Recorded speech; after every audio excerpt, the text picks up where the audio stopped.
This type of joint in rebar work is very common, and the main problem is welding it without making holes and ensuring the weld is strong. That's why in this video I'm going to show you 2 ways to weld it so you get a good strong weld. These joints are often found in many metal structures, especially if you make metal furniture, but sometimes you can't turn the whole structure over to weld it. So that's when you have to weld it this way. And since it's a vertical weld, the metal often gets pierced.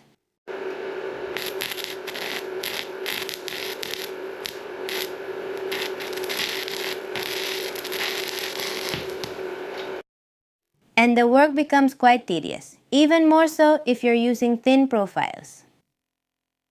The first method I'm going to show you is the one most people use when they're just starting to weld, which would be the stitch welding technique. These stitches can be done either downward or upward.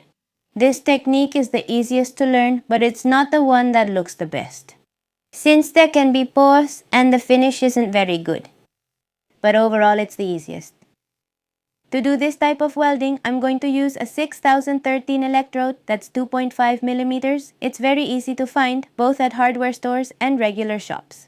To weld with this electrode, you need to use a low amperage, because if the amperage is too high, when welding vertically and heating the material with the electrode, it will start to drip down, and that causes the metal to get perforated. With this electrode, I'm going to weld at 70 amperes. Before I start welding, I want to clarify that when we're going to weld these types of profiles, which are for structures, you don't need to be a professional, because here we don't need a weld for high pressure piping. Here, what we need is for the metals to stick together, to be well joined, and without piercing the metal. Many will say that if you weld in an upward vertical position, it's a very strong bead. Although this is true. In this case, it doesn't matter because it's simply a structure. So it doesn't matter if you do it descending or ascending. To weld this way, we're going to place the electrode at a 45-degree angle downward, and a little tilted, pointing toward the edge of the pipe. Because if you point the electrode at the cut pipe, that's where it's going to burn through. To do this, we're going to make small stitches. We make a stitch, and when it starts to cool down, we move up 3 or 4 millimeters and make the next stitch. How will we know when we need to make the next stitch? When you make the first stitch, you'll see something like a pool of weld, a very bright red circle. When that red circle starts to shrink, that's when you need to make the next stitch. So we tack, wait for it to cool down. We go up and tack again. Now that you know this, I'm going to show you more or less how it's done.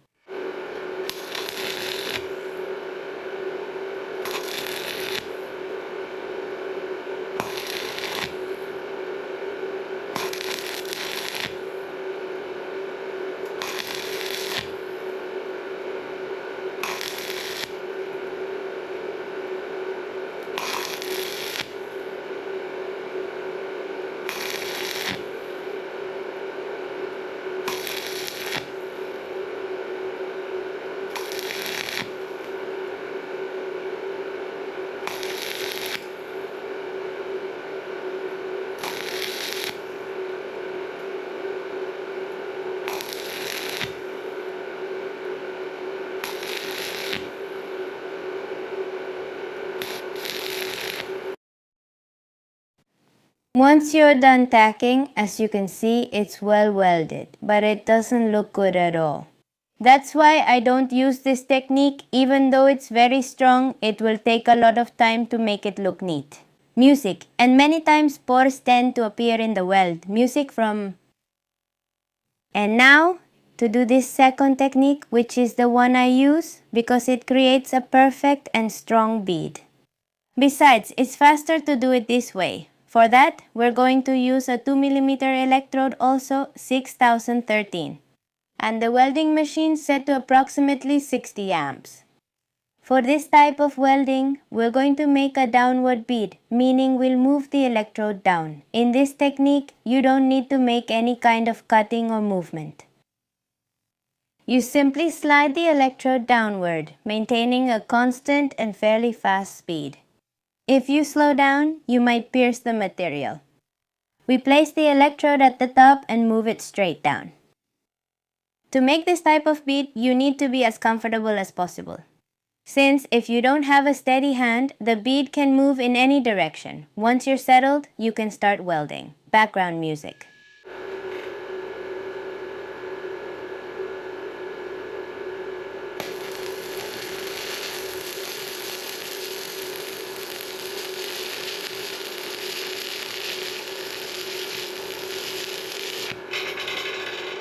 And as you can see, I made a complete bead without piercing the metal.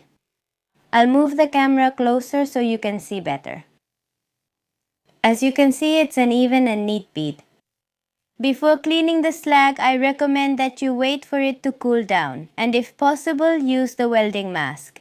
Because when you remove the slag, it can jump directly to your face or eyes and it can burn you.